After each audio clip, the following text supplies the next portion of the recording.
Every day, global initiatives are being fueled by willing hearts, burning passions, and hands ready to save lives, relieve suffering, and maintain human dignity. If you think about it, all this is being done by hearts and hands, or rather people, just like you and I, maybe with an extra touch of humanitarianism. Today's Jamaica Magazine presses play to show dedication and honor to humanitarians right across the world, especially through a global recognition of World Humanitarian Day. I'm Theodore Henry. Welcome. We start sharing real life, selfless support right now. Jamaica Social Investment Fund, JSIF, celebrating over 20 years of investment in community development. JSIF has forged relationships with international funding partners as well as private and public sector entities. Let us continue to invest to reduce vulnerabilities. Let us build our social capital and resilient infrastructures to ensure full participation in Vision 2030. JSIF, investing for community development.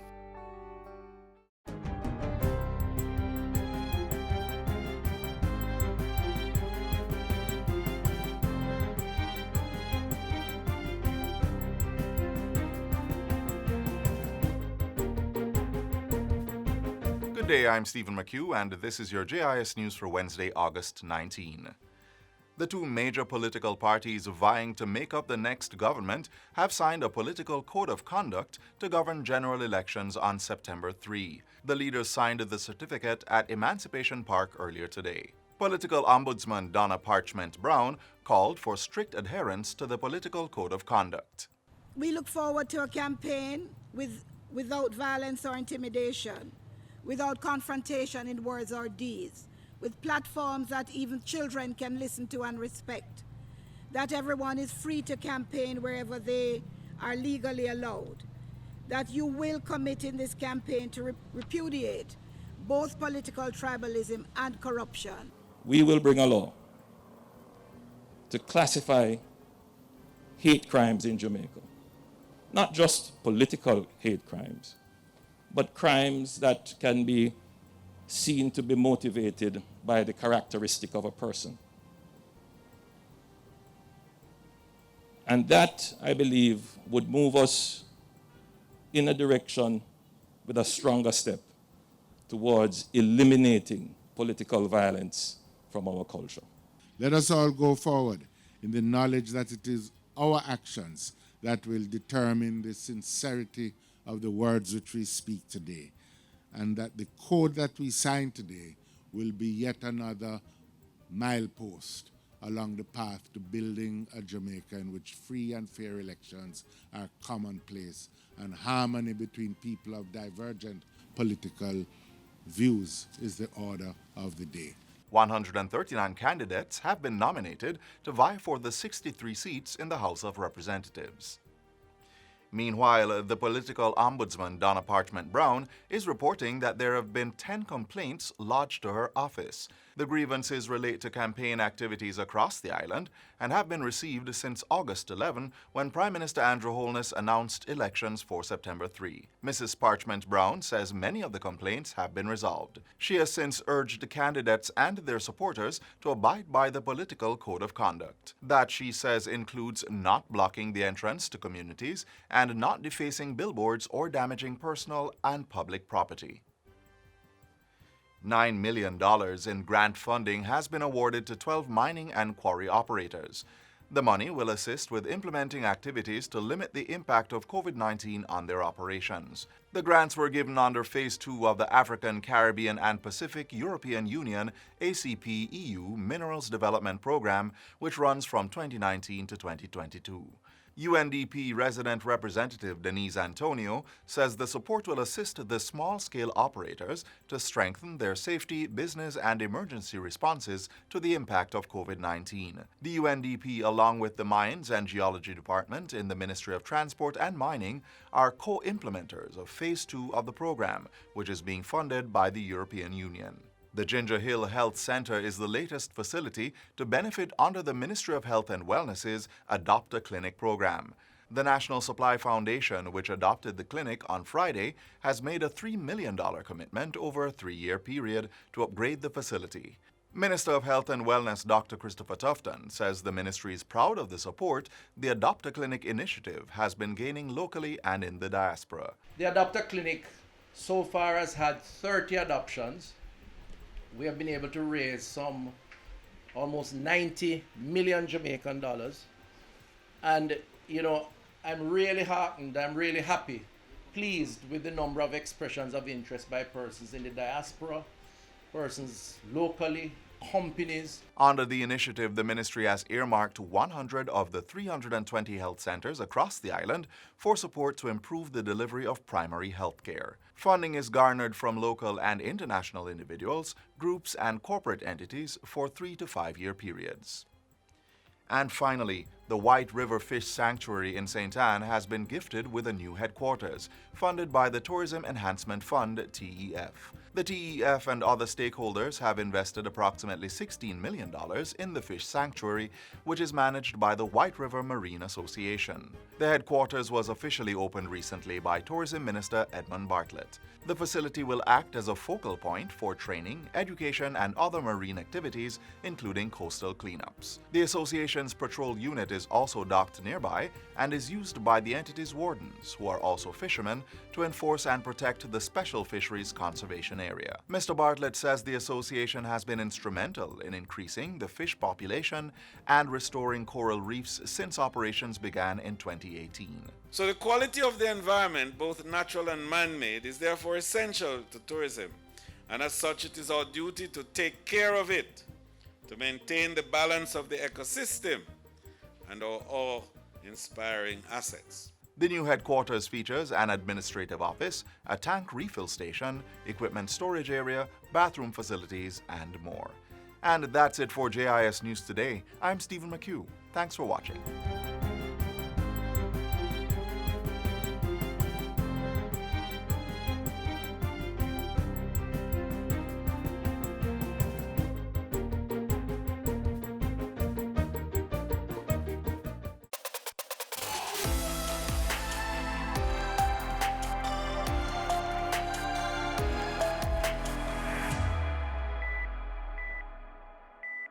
As a collective group, government has been working to enable healthcare workers to provide life-saving support and protection to people most in need.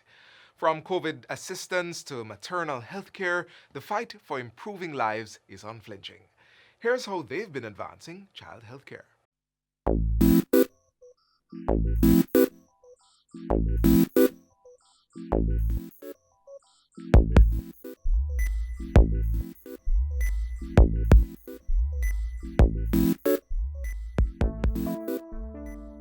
Pregnancy and childbirth are essential to the existence and sustainability of any society.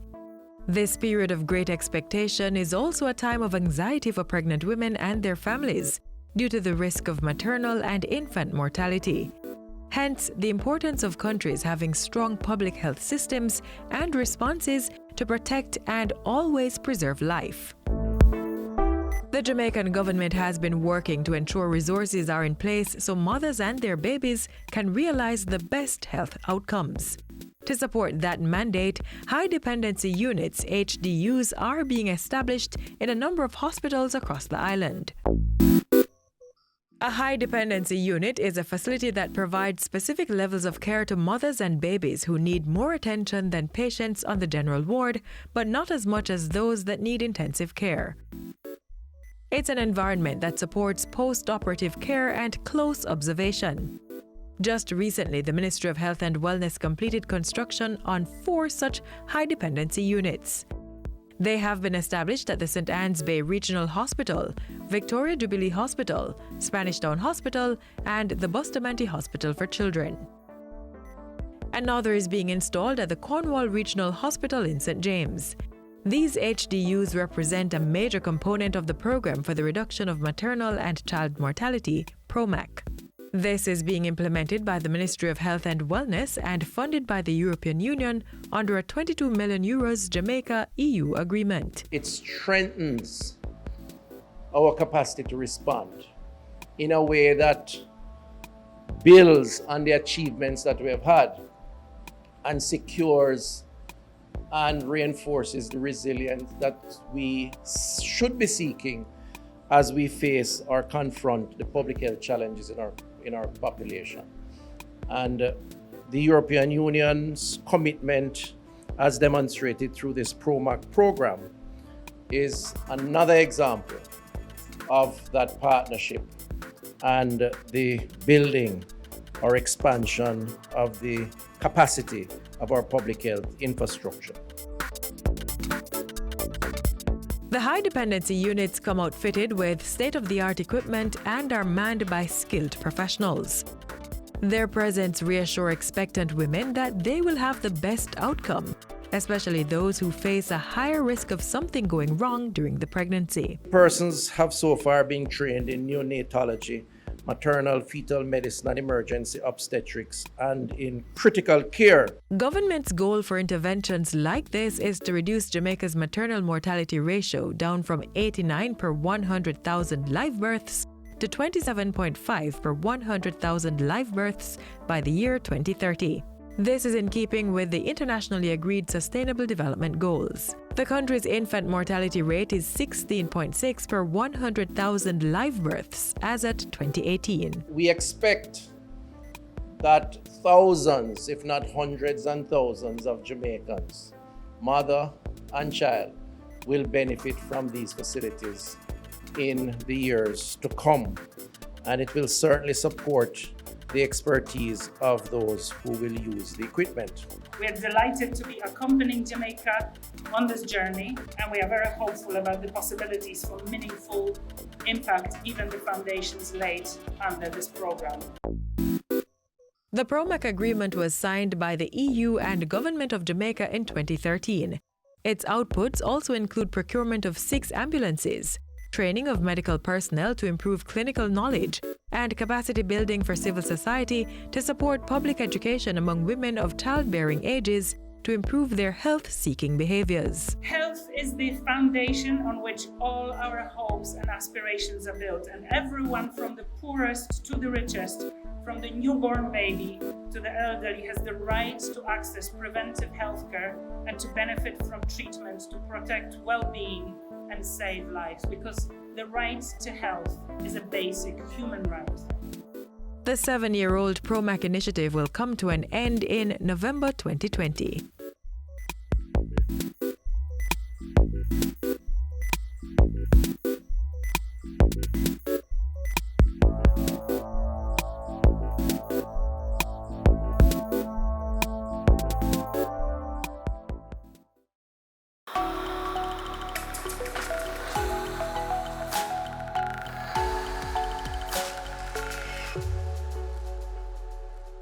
While some humanitarians battle disease, violence, or hunger in some of the most unwelcoming situations, others are working to sustain law and order by being peacekeepers of societies. For us, major shakers in this move are justices of the peace. Here's a little more on this role. When you offer your service across Jamaica, it is absolutely important for you to be fair-minded. Ensure that fair play at all times is displayed, a person dispensing justice, ensuring that peace is maintained across Jamaica. To assist in solving the many, many problems that we are encountering in Jamaica. We see them all over the country. We know their names. We employ their services for signing important documents, among other things.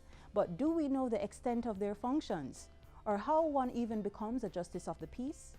Come, watch as we open the gates to the historical peacekeepers of our nation.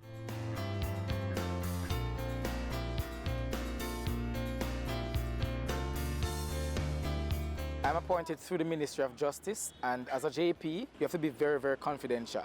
So people can come to you and they can confide in you with whatever, and you can be that person that they can talk to. You have to be a person of integrity, a person who is an unquestionable background. You're joining a vocation that has been in existence and started from the 12th century. From 1195, the king, known as King the Lion-Hearted, said to the Knights, we need distinguished persons to operate in boroughs, communities, right across England. So find some persons who can keep the peace. Some from 1195, over 800 years ago. Persons who were appointed were known as keepers of the peace. It was only in the 14th century that the term justice of the peace became the JP that you are now.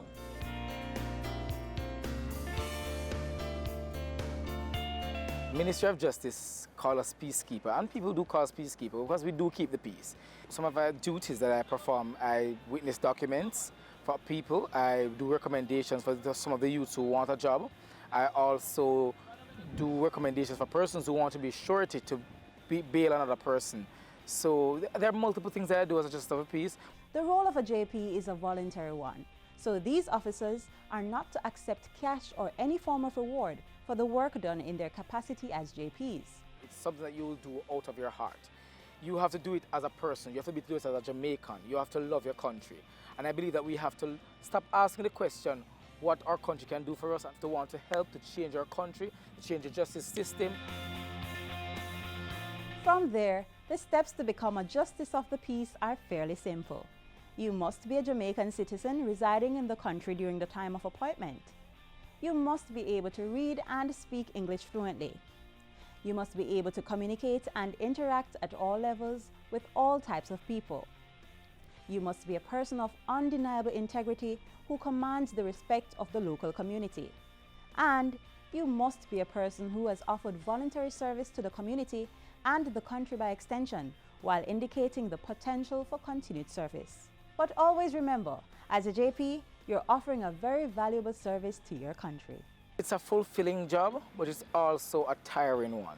So I want to say to fellow Justice of the Peace out there, please, do it for the love. As what they say, do it for the love, not for the likes. You understand me? Make sure you're doing your job correctly.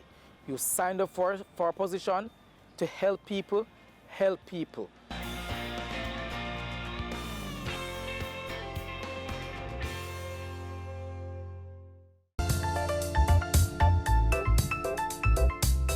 Partnership creates hope, hope drawn from help, and help that springs from humanitarian efforts.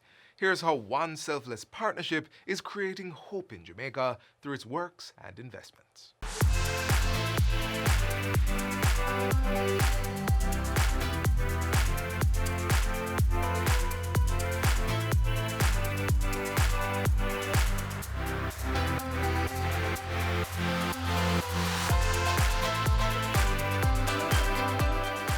The European Union and Jamaica have been working together assiduously with one sole intent: to create a socially and economically thriving state. This rich history of cooperation is extended among the other African, Caribbean, and Pacific Group members. The legal base of it is Cotonou Agreement. The Cotonou Agreement was the umbrella arrangement which allowed the delivery of development assistance, the European Development Funds, which were provided by the EU to assist the development. It actually expires in 2020, but that agreement defines what the partnership is about, both politically as well as in terms of development assistance. The priorities, despite common belief, are never identified by us alone. So we do not come in and impose any area on the government or the people of Jamaica. This is always discussed and agreed mutually, but as I said, our support is supporting the vision of the government for the people of Jamaica. So if the vision covers 5 or 6 or 10 sectors, in the course of conversation and consultations, we identify those areas that are most pertinent, and those areas where our assistance, our experience, our knowledge, our expertise can have the biggest benefits. The European Union continues to make significant contributions to sustain and strengthen Jamaica's socio-economic development. In its efforts to improve the welfare of Jamaicans, the EU is providing support for the implementation of several programs, coordinated through the Planning Institute of Jamaica. We've had a strong partnership over the 43 years with some 1.2 billion euros being given to Jamaica in the context of our development programs. And we've seen strong collaboration in areas such as justice, in agriculture, and specifically in sugar, what we call accompanying measures to both sugar and banana. But the other shared priorities that make this partnership very important are global issues. Today, probably the most important issue, apart from peace, is climate change. The European Union has signed a budget support for the forest sector in Jamaica.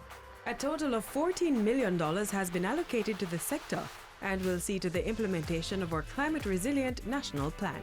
This national plan will enable approximately 40 livelihood projects in communities across Jamaica.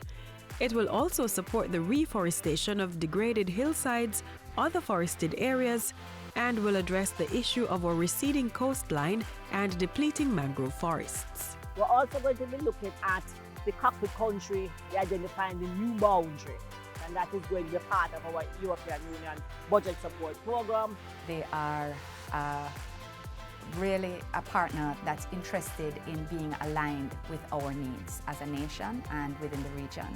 So Jamaica benefits from not only the National Indicative Program. In 2016, the European Union granted $3.3 billion to the Ministry of Justice. This allocation fueled the government's justice reform program. What we are witnessing today is the handing over of high-tech video link and digital audio recording system. Indeed, today can best be described as a shining moment for the court system in Jamaica, as another giant step has been taken by the Justice Ministry in collaboration with the European Union to upgrade and improve the technological infrastructure of courts island-wide. The modernization of the court's infrastructure is a critical plank of the government's thrust to provide a new, welcoming and refreshing environment for our judges as well as our people who interface with the justice system. The EU's commitment extends to the health sector through investments under the Poverty Reduction Program. This is an initiative designed to provide quality access to basic infrastructure and services, including sanitation, water and health in underserved communities. The EU also supports the program for the reduction of maternal and child mortality in alignment with the Millennium Development Goals 4 and 5. And so with that support, we have signed a financing agreement with the EU to the tune of 22 million euros to support Jamaica's achievement of Millennium Development Goals at the time 4 and 5, which spoke to the improvement of maternal health and reducing child mortality. It is a comprehensive program that is not just looking at infrastructure development, but looked at the human resources aspect in terms of building the overall health system. And we are looking to establish 9 high dependency units across 5 facilities in the country. Spanish Town Hospital is one of the hospitals that have been chosen to benefit from this great project. So 3 key areas would be equipment, infrastructure, and health training of our staff here to support the care of our newborn babies. I think the ability to care for someone, to create a positive outcome, is something that all healthcare practitioners want and look for. Therefore, if we have all the resources we need to deliver best quality care, I think many of us will be extremely happy.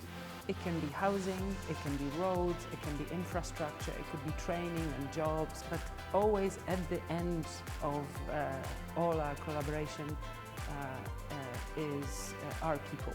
The EU really came on to JSIP to really balance our portfolio between loans and grants. And so our first program, which would have been aptly named the Poverty Reduction Program, and that took us into the deep crannies of the rural areas.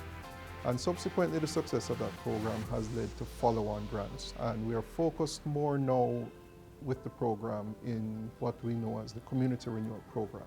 I'm a recipient of the JSAFE Poverty Reduction Program Scholarship, which paid 90% of my tuition for my first and second year of my time here at the Michael University College. The PRP scholarship didn't only give us or help us financially, but personally, because every 3 months we have a personal development session. One of the imbalances in Jamaica used to be around, high fiscal deficits and high levels of indebtedness. And I think a lot of the improvements, the reforms and the progress we've seen in public financial management, what we call PFM, the EU has played a tremendous role. They were the first to really engage in terms of, from a budget support modality, and really engaging us in Jamaica in that manner. And we've seen even greater improvements by Jamaica in the area of public financial management, trying to put in place institutions and regulations, legislation to entrench what we call fiscal discipline. The system works, and we are seeing that emerging in Jamaica. Robust systems of public financial management, robust systems of overall macroeconomic management and I think that augurs very well for the country. So the biggest success is in those projects where we can see how our assistance has helped Jamaican people, how we manage to support the government and deliver something that improves the quality of life of the people in Jamaica.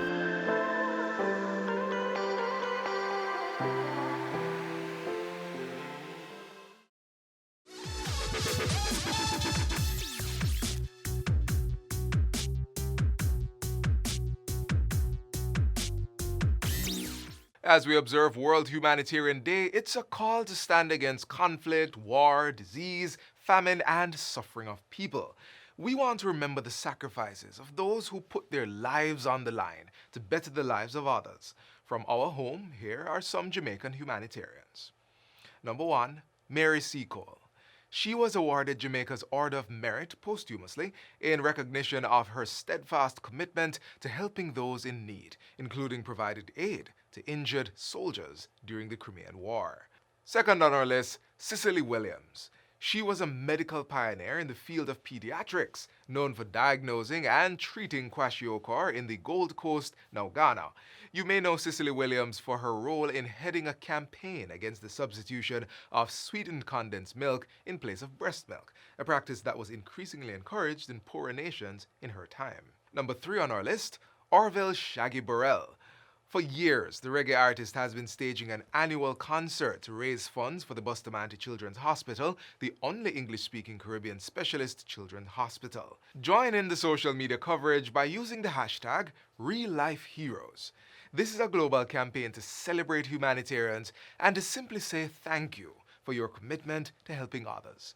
Humanitarians across the world continue to save and protect lives despite conflicts, lack of access, and risks linked to COVID-19. They are doing, which means that you can too. Remember, this is all a part of a much larger effort to make our country the place of choice to live, work, raise families, and do business.